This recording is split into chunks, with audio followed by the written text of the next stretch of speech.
Bismillahirrahmanirrahim. Assalamualaikum warahmatullahi wabarakatuh.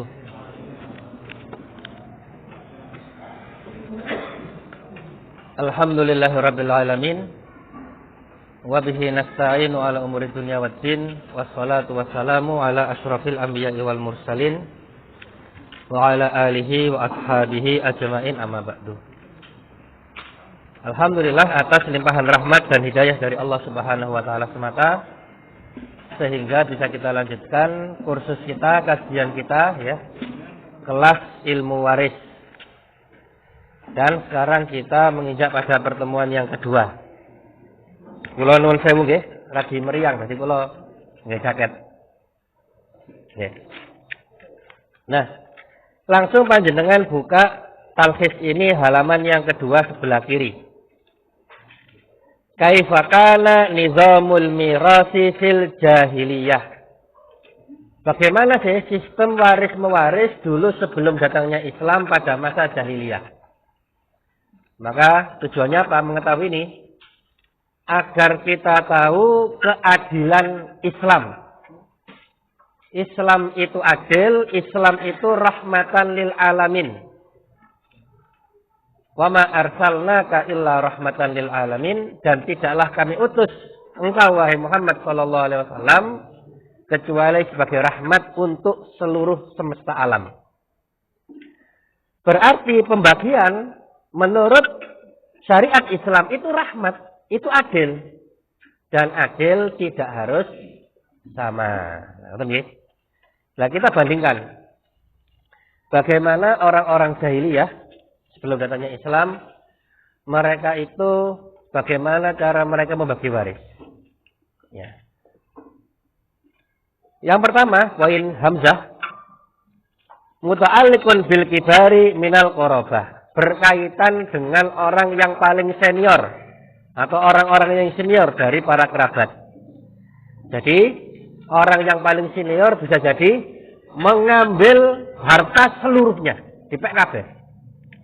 Ya, jadi anak nggak dapat, mungkin yang lain nggak dapat, istri nggak dapat, tapi seniornya yang dapat. Kemudian poin B, al-isru bit tahalif, di antara sistem waris dalam jahiliyah itu adalah mewariskan dengan sumpah setia. Jadi dulu kan banyak peperangan, gitu.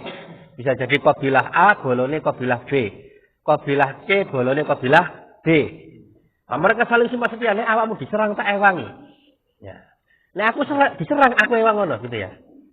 Lah maka mereka yang punya sumpah seperti ini, ikatan seperti ini, maka kalau salah satunya mati, maka bisa mewarisi dari salah satunya, padahal bukan kerabat, bukan apa.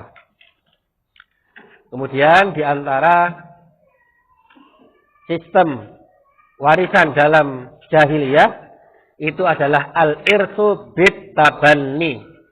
Anak angkat bisa dapat waris. Kalau dalam Islam mboten saged. Jadi harus anak kandung.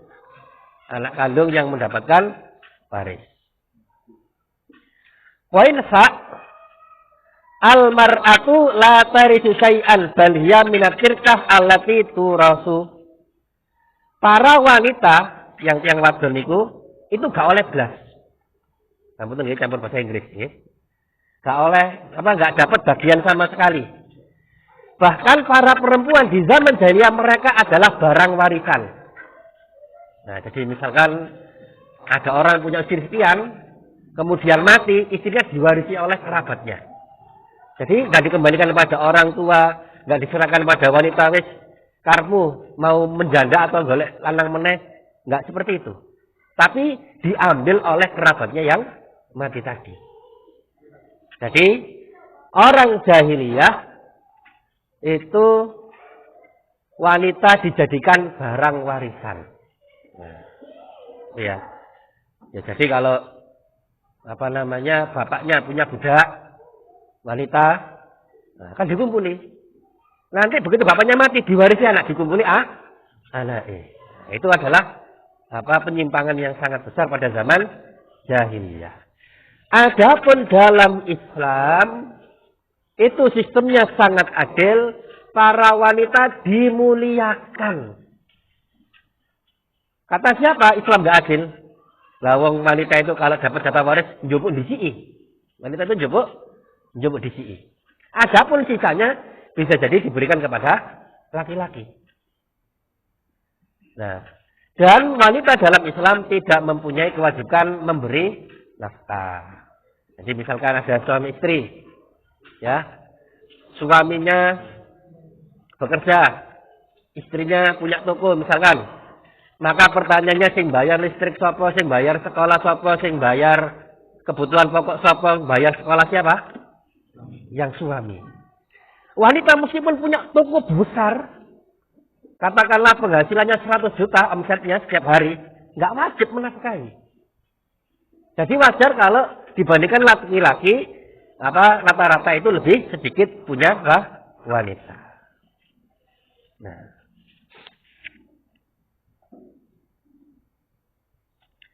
Dan kemudian mazahiru al-adli fi nizamil mirasi fil Islam. Nah, nanti mukadimah dulu ya, nanti setelah ini kita ngitung titik-titik.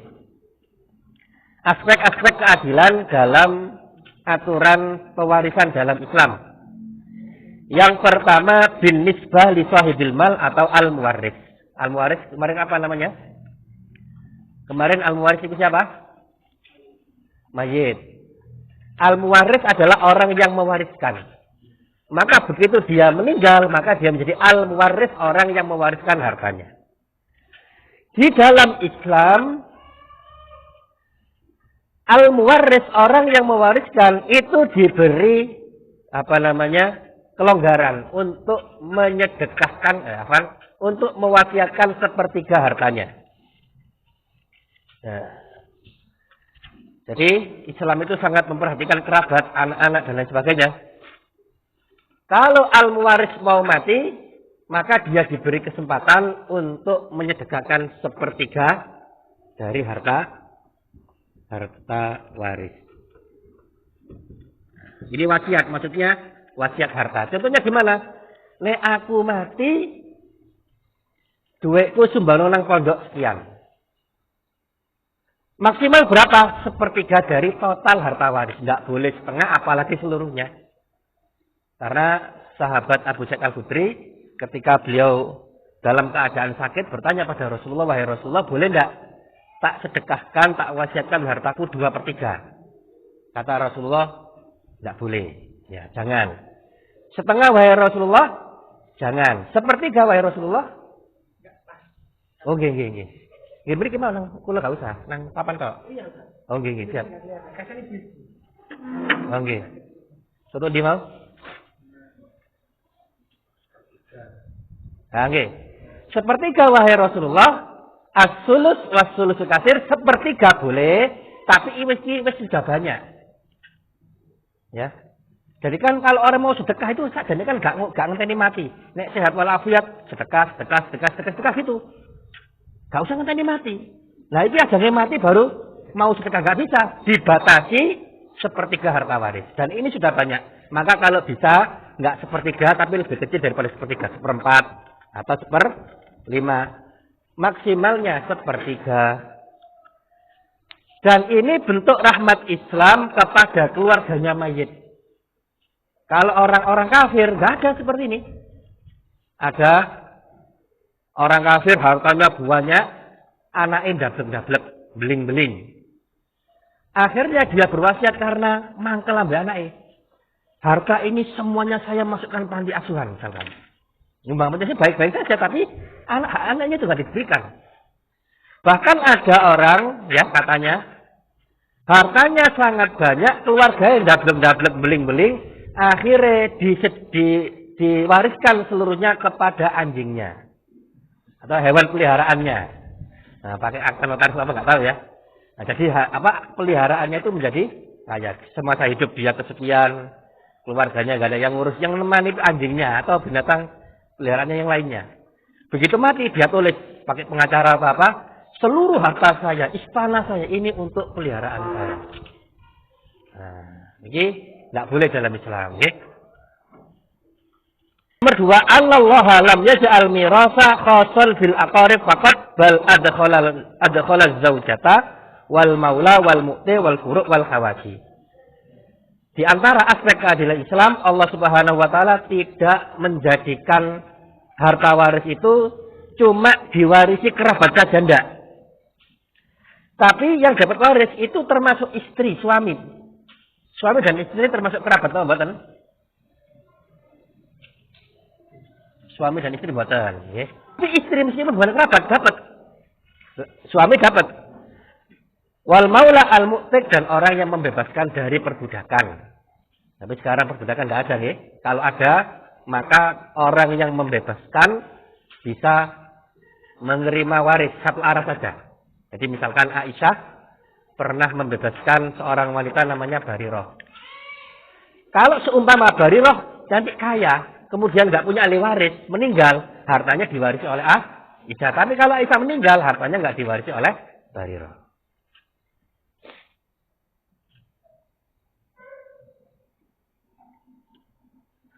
Yang ketiga, annal mirasa la yata'allaqu bil kabiri duna saghiri bal yashmalul hamla fil batni aidan. Orang yang mendapatkan harta waris itu bukan hanya sing wis gerang-gerang mawon mboten. Tapi anak kecil, bayi, bahkan janin itu juga dapat warisan. Piro ngenteni lahir iki lanang wedok. Ya. Jadi misalkan baru nikah, baru akad nikah, saking senenge qabil tulikaha wa taswijaha gitu lah. Terus semua bilang sah, kaget mati misalnya. Sudah jadi suami istri, maka istrinya dapat. Atau baru malam pertama, besoknya meninggal misalkan, dan istrinya ternyata hamil dari hubungan satu malam itu. Maka nanti kalau anaknya lahir juga dapat warisan. Itu ya. Nah, langsung ke halaman 3 yang bawahnya kotak itu. Ini agak mulai ngetnung yang dasar. Tartibul hukuk al-muta'alliqah bitirka hasbal aulawiyah.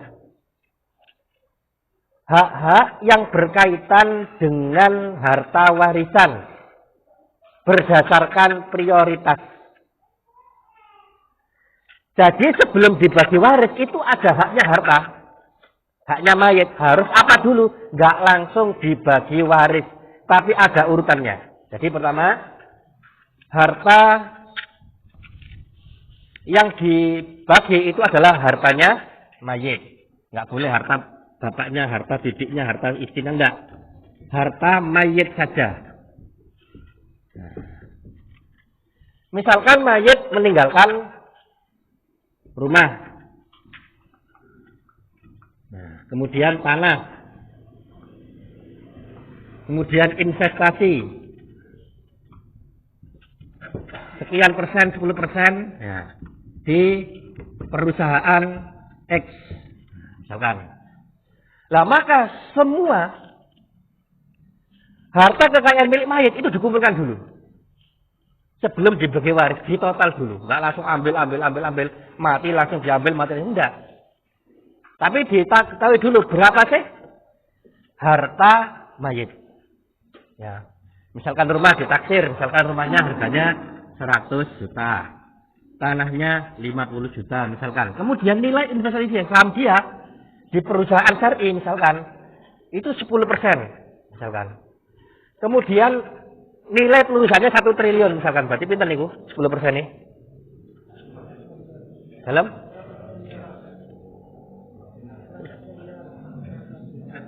perusahaannya ditaksir seharga 1 triliun. Mayit ini punya investasi di situ 10%. Berarti berapa? 100 miliar ya? Dalam 100 M ya? Berarti 100 M. Misalkan. Nah, ini dicari dulu. Jangan semuanya, semua perusahaannya dibagi. Tidak, karena yang 90% milik orang lain. Yang dia ambil cuma yang 10%-nya saja punya si mayit. Ya. Lah kemudian setelah diketahui, ya, misalkan tambah lagi cash, ada uang cash 10 juta. Berarti pinten nih asetnya mayit ini? 100 miliar 160 juta nggih, ngoten nggih. Nah, lagi to nggih. Wes iki kegedean iki, kegedean. Kegedean iki. Nah, misalkan ya 5 juta berarti 1% 50 juta kita aja gampang. Nah, berarti 210 juta ini milik yang ditinggalkan oleh mayit. Nah, halaman 3. Setelah diketahui harta yang ditinggalkan oleh mayit, terus lapo. Nah, di sini ada urutan diapakno dhisik. Yang pertama, mu'natut tajhiz. Ya. Begini.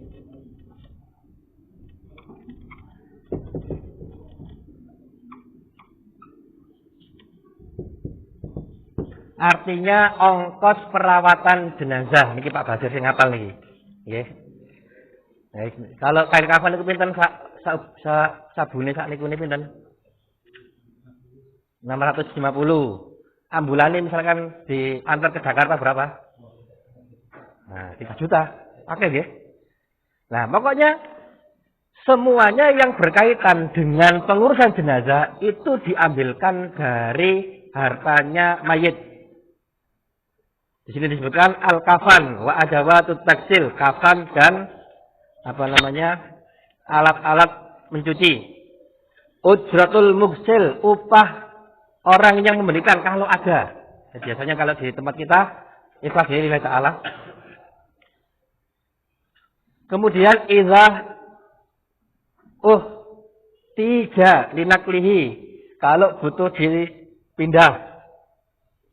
Misalkan meninggalnya di Gunung Merapi misalkan, kemudian dari Gunung Merapi ke kampungnya itu sekian berapa biayanya, itu semuanya diambilkan dari harta mayit sebelum dibagi waris. Ya. Jadi sahabat Mus'ab bin Umair itu beliau meninggal dan beliau tidak punya harta kecuali sehelai pakaian saja. Ya. Di waktu itu, pada waktu perang Uhud, para sahabat itu dalam keadaan miskin. Maka yang menjadi kafan beliau adalah itu, kain beliau itu, yang tidak cukup untuk membungkus seluruh badan. Kalau kepalanya ditutupi, kakinya kelihatan. Kalau kakinya ditutup, kepalanya kelihatan. Akhirnya kepalanya ditutup, kemudian kakinya diberi rumput, disisir. Ya. Kalau seumpama tidak cukup lebih dari itu, maka auratnya saja yang ditutup. Jadi sampai pun seseorang itu sudah menjadi jenazah, aurat tetap wajib ditutup. Padahal yang minat siapa ya? Apalagi kalau masih hidup. Lalu mayit saja suruh nutup, dan itu diambilkan dari harta mayit. Ya. Ujratu hafril qabri juga termasuk ongkos gali makam. Nah, pinten niku? Biasae 100. Ya. Qimatu ardid dafan, beli sepetak tanah untuk dikuburkan, pinten? Kalau misalkan bukan pemakaman umum, maka beli tanahnya, nah itu berapa? Dan selain itu. Jadi misalkan ini tadi berapa? Tadi berapa ini? 200.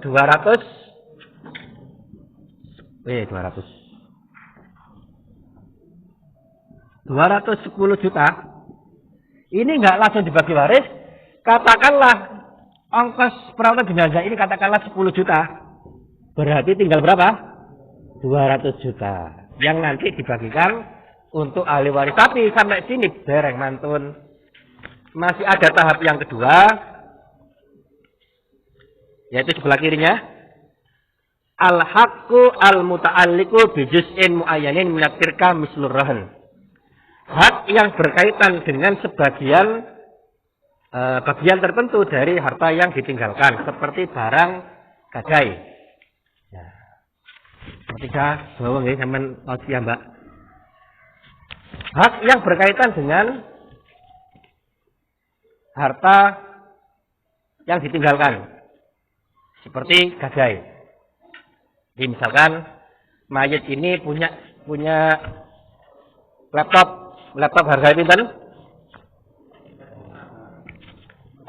Kan 3 juta.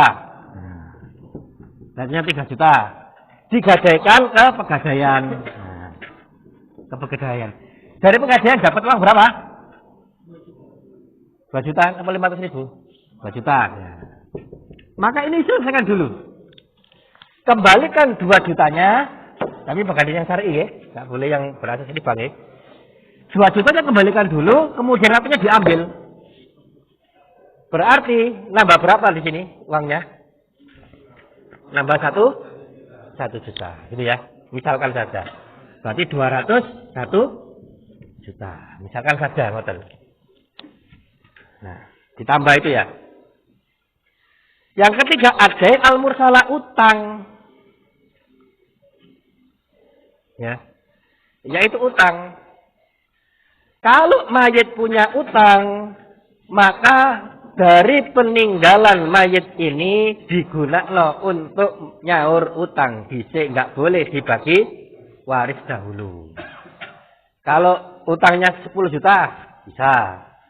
Utangnya 50 juta, bisa. Utangnya 200 juta. Utangnya 300 juta. Namboi ya. Disunahkan bagi ahli warisnya untuk namboi. Disunahkan ya. Nah, gitu. Jadi yang ketiga apa? Dain, utang. Dain. Yang keempat, wasiat. Jadi wasiatnya itu kan ada wasiat moral, ada wasiat harta. Kalau wasiat moral nggak berkaitan dengan ini. Misalkan ada orang tua mau mati berpesan pada anaknya, wahai anakku, sing rukun ambek dulurmu. Nah, itu ya. Sing rukun ambek dulurmu. Atau kalau saya meninggal, tolong bebekmu iku kunjungono silaturahim. Nah, gitu. Nek bapak mati, omai sapuen. Atau apa? Kalau bapak mati, awakmu sinau sing tenanan. Nah, gitu ya. Tapi yang dimaksud di sini adalah wasiat harta. Bagaimana jelaskan tadi? Ya. Al-wasiyah. Maka kalau harta mayit sisa 201 juta, pertanyaannya maksimal wasiatnya pinten? Bisa enggak 200 bagi 3? Bisa, ya. Berapa nih? Dalam 67. Pas niki, ini kan dibagi 3. 67 kan 2 sampai 1 kan 3, nggih. Berarti bisa bagi 3, berarti maksimal dalam hal ini ya 67. Tapi disarankan kurang dari itu. Nah, katakanlah mayit ini berwasiat, nek aku mati sebagian hartaku sumbangkan sepertiganya ke yatim piatu atau ke masjid misalkan, maka dikurangi 67. Pinten iki? Pak Guru? Siji kurangi pinten? Kawan nggih. 19 ngeten. Nah, baru setelah hak-hak ini ditunaikan, urusan diselesaikan, baru 134 juta ini yang nanti dibagi kepada ahli waris. Nah, gitu ya. Jadi seperti itu. Jadi nggak langsung, tapi diketahui dulu. Mimba diwasiatin yusobiha audain. Nih, sampai sini terkait bab ini. Ya, terkait bab ini ada pertanyaan, silakan. Nih. Ya termasuk, cuma berapanya itu loh. Misalkan orang investasinya itu dia masukkan uang 100 juta. Ya. Kemudian investasinya cuma kamuflase, dijanjikan setiap bulan laba 1%. Itu kok diukur. Harusnya investasi itu nek bati dibagi bareng, nek rugi ditanggung bareng gitu ya. Maka karena dia memasukkan uang juga itu uangnya. Adapun kalau nanti ada tiap bulannya 1 juta sampai 6 bulan 6 juta belum diambil, itu bukan haknya. Nah, itu bukan hanya yang dia ambil, cuma haknya saja. Misalkan juga seperti orang ngutangi. Niki uang 100 juta, besok bayari kakek 110 juta. Kalau orang ini mati, Kemudian hartanya mau dibagi waris, yang diambil berapa? 100 saja, 10-nya batil. Nah, gitu nggih. Ada lagi? Nggih. Kalau nggak boleh harta tapi punya rumah, Nggih. kira-kira 10 gitu ya. Nggih. Kita nggak rumah dijual. Tapi biasanya setelah bapaknya meninggal, apakah dijual bagi orang 10 sama 10? Pokoknya misalkan rumah nggih. Mayit meninggalkan rumah. Nilainya berapa? Nilainya 300 juta. Nggih, 300 juta. Anaknya laki-laki 10. Anak laki-laki. Nah, kalau 10 laki-laki gampang begini, podo. 300 juta dibagi 10 masing-masing dapat 30 juta. Lah nanti terserah baginya, pokoknya adil. Apa haknya 30 juta semuanya dapat.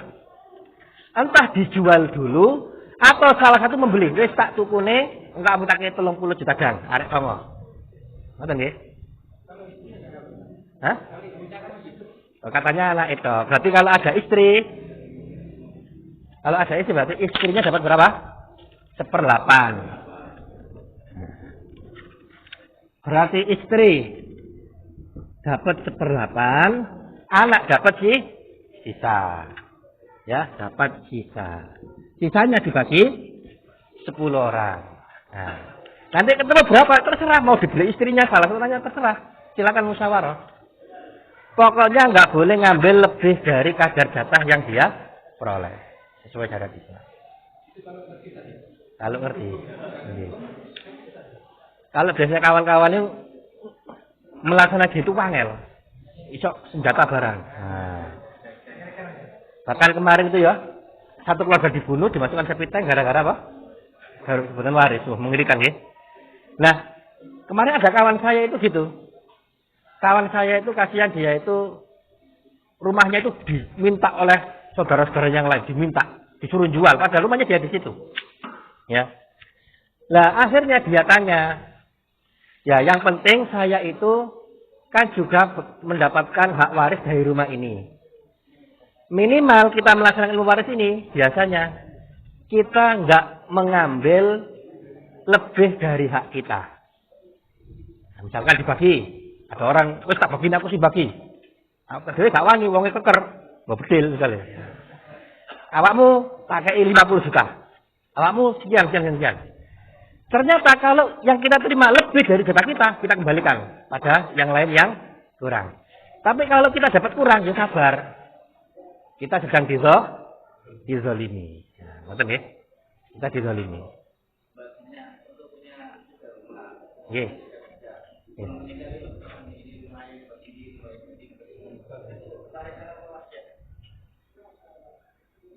Pertama wasiat tadi, yang pertama tadi, nggak boleh untuk ahli waris. Nanti kita list ya. Ahli waris sinten mawon, istri termasuk ahli waris, anak laki-laki, anak perempuan termasuk ahli waris. Maka nggak boleh dapat wasiat. Wasiat itu keluar, atau ahli waris nggak dapat jatah. Misalkan tonggo anak yatim, tak wasiat atau sak mini, boleh. Untuk masjid sana, sekian juta, boleh. Tapi untuk anak nggak boleh, itu nggak boleh wasiat. Maka kalau orang tua membagi rumah untuk anak-anaknya, maka kemungkinannya dua. Ada yang waris, ada yang hibah. Oke? Ada yang hibah. Kalau hibah harus adil, kalau waris harus sesuai dengan aturan syar'i. Lah untuk menilai ini nanti masuk hibah atau ini masuk waris, nanti ada ilmunya tersendiri. Oke? Monggo yang azan dulu silakan.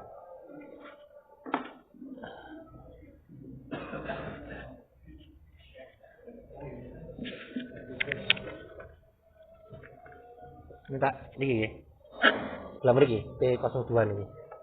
Ndak absen nih.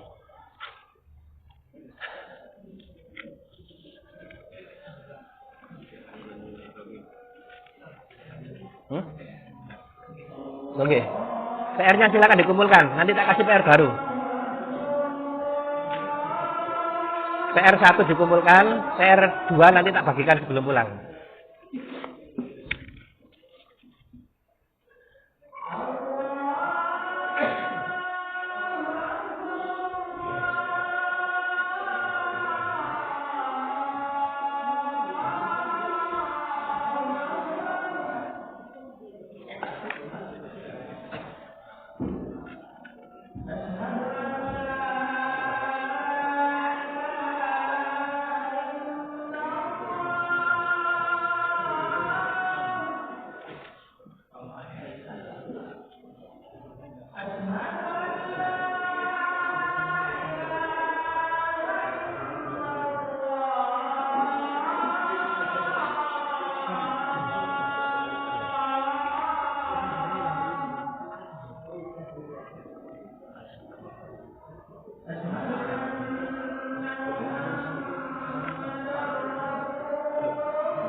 Nggih. Masalah utang. Kalau mayatnya berutang, tapi pemberi utangnya dicari tidak ada. Nggih. Tidak. Nggih. Oh, dicari bagaimana adanya utang? Nggih. Jadi yang namanya utang itu dicari sampai ketemu. Jadi karena ada orang lain yang kita bawa, maka kita cari sampai ketemu, diusahakan dulu. Tapi kalau nggak ketemu, maka bisa melakukan seperti yang dilakukan oleh sahabat Abdullah bin Mas'ud. Nggak salah ya, Abdullah bin Mas'ud. Bin Mas'ud atau Ibnu Abbas, singkat saya Ibnu Mas'ud. Beliau beli budak, ternyata budak sudah dibeli, di sakunya budak ini ada emas. Ada kepingan emas atau sekian dinar atau berapa. Nah, kemudian sama Abdullah bin Mas'ud dicari orang ini. Karena ini memang bukan utang tapi tanggung jawab dia. Karena ada pada barang yang dia beli atau budak yang dia beli. Dicari orangnya. Saya beli budak bukan beli emas. Dicari nggak ketemu. Maka ijtihadnya beliau radhiyallahu ta'ala anhu, ini emas saya sedekahkan. Kalau seumpama suatu saat saya ketemu dengan orang yang berhak dengan emas ini, saya sampaikan, kalau dia ridho maka itu sedekah bagi dia. Kalau dia nggak ridho, saya ganti dengan emas lain, nanti yang kemarin saya sedekahkan itu sedekah bagi saya dapat pahalanya. Nah itu bisa dilaksanakan. Nah, betul ya. Jadi kalau ternyata bapaknya meninggal, ternyata punya hutang pada orang di luar negeri, kemarin saya nggak ketemu, ya sudah. Sebelum bagi waris, disedekahkan bisa, disimpan dulu, cari dulu juga bisa. Nah, ngerti ya? Nah, tapi kalau khawatir nggak ketemu daripada urusan akhirat, ya sudah, sedekahkan. Nanti kalau orangnya ketemu, berarti ahli warisnya tadi apa ngeliron. Wallah alam shawab. Nggih. Nggih. Nggih.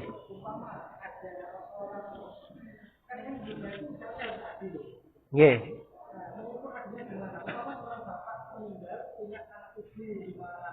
Nggih. Nggih. Adil terkait hibah niki para ulama khilaf. Ada yang mengatakan harus seperti waris. Lin zakari misal hadzil unsayain. Kalau anak laki-laki dapat 2 bagian, perempuan dapat 1 bagian. Situ kok kurang ngono kok. Ini bagian ulama. Yang lain mengatakan harus sama. Harus sama. Kalau anak pertama dapat 10 juta, anak kedua juga dapat 10 juta, harus rata. Nah, gitu nggih. Jadi jangan sampai menimbulkan sengketa pada anak. Kok bapak isi ono, anake rukun, bapaknya mati, dotos-dotosan. Nah, ngoten kata napa mboten? Nah, banyak nggih. Pokoknya harus adil. Lah wong Nabi Ayub saja itu sudah adil, Nabi Ayub, Nabi Yakub. Nabi Yakub anaknya laki-laki pinten? 12. Nah, beliau sudah adil saja. Ternyata saudara-saudara hasad pada Nabi Yusuf alaihissalam, dicemplunglah sumur. Padahal sudah adil, pemiliknya gak adil. Cemplunglah di mana kok? Nah, gitu ya. Cemplunglah laut. Nah, gitu. Nah, pokoknya harus adil gitu ya. Nah, ukuran adil itu para ulama khilaf. Ada yang harus dengan seperti waris, ada yang harus seperti rata, bagi rata. Ada lagi? Kalau kan bisa ya. Nggih. Semuanya udah kebagian, terus tinggal rumah katanya. Orang bilang rumah ini nanti bagi anak yang mau ngurus saya sampai mati gitu. Oke. Itu gimana? Jadi misalkan ada orang tua sudah sepuh yang ngurus anak perempuan sekian tahun, bahkan mungkin belasan tahun diurus anak perempuan. Jawabannya tetap bagian anak perempuan kalau 1,5, kalau 2/3, kalau ada laki-laki maka dapat 1 bagian. Nah terus ngurus kita oleh apa? Oleh pahala. Oleh pahala dia melaksanakan kewajiban merawat orang tua. Jadi perkara waris ini sudah ditentukan oleh Allah Subhanahu wa taala. Allah yang langsung bagi dalam Al-Qur'an. Enggak boleh kita utek-utek, enggak boleh. Nah, terus anak yang ngurus sekian tahun ini gimana? Oleh pahala, oleh barokah kan gitu. Pahalain numpuk. Bahkan itu tiket emas masuk surga. Nah, ngerti nggih? Nah, tapi ya kadang orang awam enggak mau. Bahkan mantune gara-gara ngurus njaluk bagian laki dhewe. Padahal enggak bukan termasuk ahli waris. Nah, nanti akan kita bahas kapan dimasukkan hibah, kapan dimasukkan waris. Nanti ada penggolongannya. Jadi nggak bisa orang klaim hibah, tapi ternyata waris. Nggak bisa hibah. Ya, ada orang menghibahkan masing-masing kepada anaknya satu rumah. Tapi dibaginya sebelum mati. Ketika sakit sakaratul maut dibagi, maka itu nggak bisa hibah. Tapi harus dalam keadaan sehat walafiat, kemudian ada serah terima, itu baru hibah.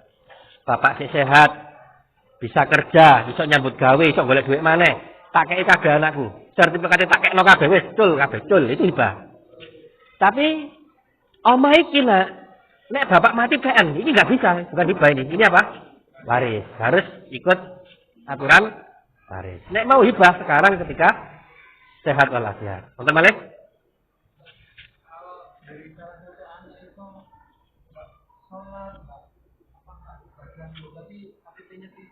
Oke.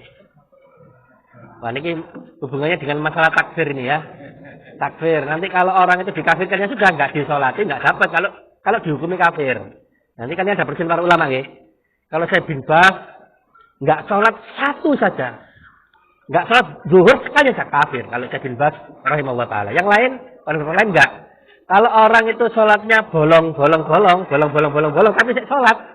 Entah sholat Jumatan, entah sholat zuhur tok, maghrib isya tok, maka masih muslim, masih dapat. Nah, ya?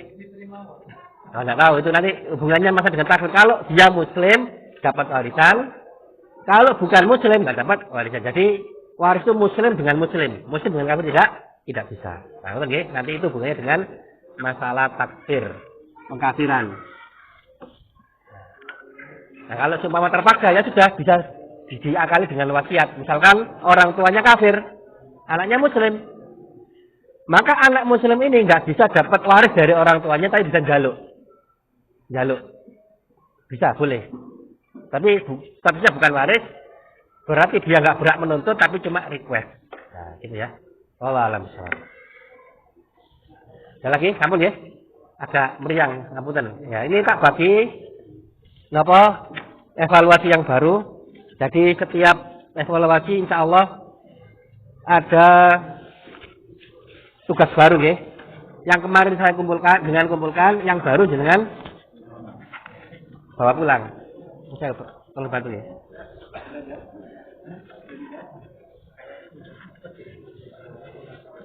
Ya, Pak. Oke. Kita tutup. Kalau ada benarnya maka itu semata-mata dari Allah Subhanahu wa taala. Kalau ada kesalahan maka dari saya pribadi mohon dimaafkan. Kita tutup. Subhanaka Allahumma bihamdika asyhadu an la ilaha illa anta astaghfiruka wa atubu ilaik. Wassalamualaikum warahmatullahi wabarakatuh. Ya monggo yang mau wudu monggo sudah ditutup.